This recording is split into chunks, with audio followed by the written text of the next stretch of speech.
नमस्कार साथियों, एक बार फिर से आपका चैनल पर स्वागत है। अब आज का टॉपिक हमारा फिर वही है, synthesis making simple sentences by using perfect participle. तो प्रेजेंट पार्टिसिपल और पास्ट पार्टिसिपल ये दोनों हमने अलग अलग वीडियोज बना दिए हैं, आप उनको देख सकते हैं। अब इस वीडियो में आप सीखेंगे कि परफेक्ट पार्टिसिपल के प्रयोग से हम दो या दो से ज़्यादा सिंपल सेंटेंसेस को जोड़कर एक सिंपल सेंटेंस कैसे बना सकते हैं। अब पिछले वीडियोज़ की तरह हमारा क्वेश्चन फिर वही रहेगा कि परफेक्ट पार्टिसिपल का प्रयोग हम कब करेंगे और कैसे करेंगे। ये बड़ा क्वेश्चन है, इसी का आंसर आपको तलाशना है। When to use, subject same होने चाहिए। सब्जेक्ट क्या होने चाहिए? सेम।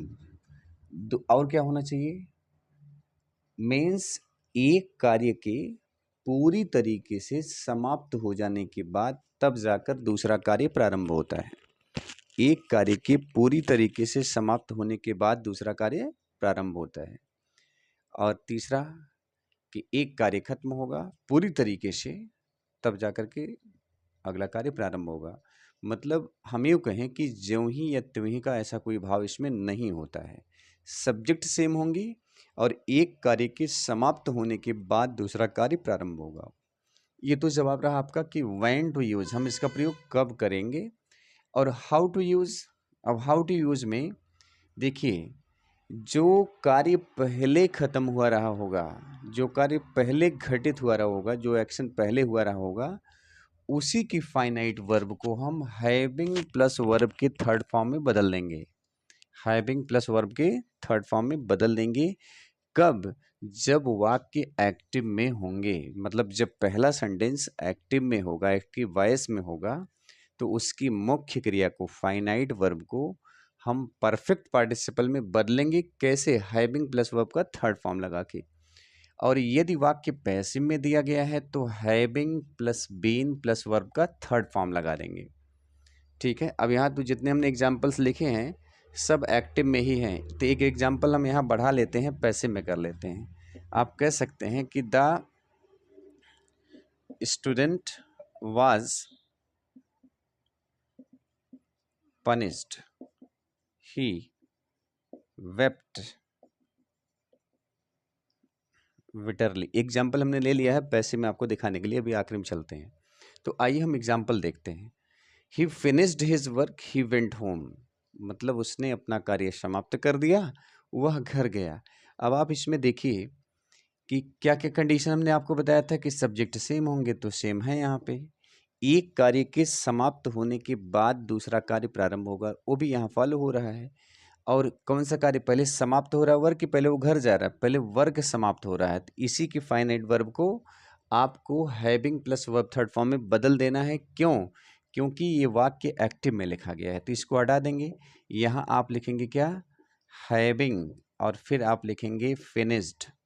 हैविंग फिनिश्ड हिज, इसके बाद क्या लिखेंगे? Work. Having finished his work. ये फिनिश्ड को आपने परफेक्ट पार्टिसिपल का रूप दे दिया यहाँ पे, हैविंग फिनिश्ड करके। तो हैविंग फिनिश्ड हिज वर्क, यहाँ कॉमा करेंगे और आप यहाँ लिखेंगे ही वेंट होम। इस तरीके से बन जाएगा। अगला देखते हैं। The servant swept the room, he went of. अब आप देखिए यहाँ भी सब्जेक्ट एक है, तो आप क्या लिखेंगे? Having swept, having swept the room, comma ही का मतलब है द सर्वेंट, द सर्वेंट। इसके बाद क्या लिखेंगे? Went of. ठीक है। तीसरा आप लोग बताइए क्या होगा? दे completed there project, they slept. तो आप समझ गए होंगे दोनों का सब्जेक्ट एक है, तो इसको हटा देंगे। आप लिखेंगे हैविंग, क्या लिखेंगे? हैविंग। इसके बाद आप लिखेंगे completed the project, having completed the project. आगे दे, इसके बाद क्या लिखेंगे? स्लेप्ट। तो क्या चीज़ें महत्वपूर्ण हैं? आपको ये पहचानना है कि सब्जेक्ट सेम होने चाहिए और एक कार्य के पूरी तरीके से समाप्त होने के बाद दूसरा कार्य प्रारंभ होगा। तो हम परफेक्ट पार्टिसिपल का प्रयोग करेंगे। कैसे प्रयोग करेंगे? पहले जो घटना घटित हुई है उसके सब्जेक्ट को हटा देंगे और उसकी मुख्य क्रिया को, फाइनाइट वर्ब को आप हैविंग बीन अथवा हैविंग वर्ब थर्ड फॉर्म का प्रयोग करके लिख देंगे। एक्टिव में होगा तो आप having plus verb third form लगाएंगे, पैसिव में होगा तो हैविंग बीन लगाएंगे। अब इस सेंटेंस को देखते हैं। Ram washed his clothes, he cooked his food. Ram washed his clothes, he cooked his food.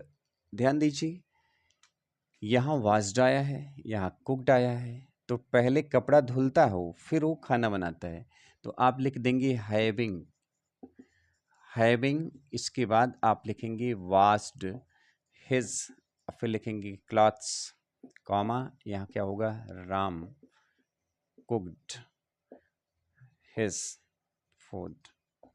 मतलब कपड़ा धुलने के बाद, सेंटेंस पूरा है, कपड़ा धुलने के बाद, पूरा करके क्या भाव है। अगला है the teacher delivered his lecture, he left the room, he left the room. अब इसमें क्या होगा, हैविंग, क्या लिखेंगे, हैविंग, इसके बाद हो जाएगा डिलीवर्ड, डिलीवर्ड की स्पेलिंग रॉन्ग हो रही है, having delivered his lecture, his lecture. अब ही की जगह पे द टीचर, ही की जगह पे द टीचर, इसके बाद क्या हो जाएगा, लेफ्ट द रूम। क्लियर हो रहा होगा, यहाँ तक तो कोई दिक्कत नहीं होनी चाहिए हमें लग रहा है। अगर आप वीडियो को बहुत ध्यान से सुने हैं, फॉलो किए हैं, तो आपको कोई दिक्कत होगी नहीं। और अब ये देखिए आखिरी है, the student was punished, he wept bitterly. अब देखिए वाज पनिश्ड पैसिव में, पास्ट इंडेफिनिट के पैसिव में है, तो अब इसमें अगर ये पैसिव में है तो क्या आप क्या लगाएंगे, पैसिव में होने पे हैविंग बीन प्लस वर्ब का थर्ड फॉर्म लगाते हैं, तो हैविंग बीन, इसके बाद आप क्या लिखेंगे, punished, having been punished, comma, he की जगह पे the student, the student wept, और आगे आप लिख देंगे बिटरली। तो मुझे उम्मीद है कि आप समझ पाए होंगे, और नहीं समझ पाए होंगे तो एक बार इस वीडियो को फिर से आप देखिएगा। हमने बहुत कम समय में इसको बनाया हुआ है ताकि आपका टाइम का लॉस ना हो, टाइम आपकी बचे। और इसमें देखिए ये परफेक्ट पार्टिसिपल है, इसके पहले हमने पास्ट पार्टिसिपल का 4 मिनट का वीडियो बनाया हुआ है, और प्रेजेंट पार्टिसिपल का करीब 10 मिनट का वीडियो है। तो आप इन तीनों वीडियोज़ को अगर देख लेंगे तो आपका एक रूल बाय यूजिंग पार्टिसिपल्स, मतलब how to make simple sentences by using present participles अथवा पास्ट पार्टिसिपल या परफेक्ट पार्टिसिपल, कैसे आप बनाएंगे आप पूरा समझ जाएंगे। तो प्लीज़ आप इसको शेयर कर लीजिए और सब्सक्राइब कर लीजिए। बहुत बहुत धन्यवाद।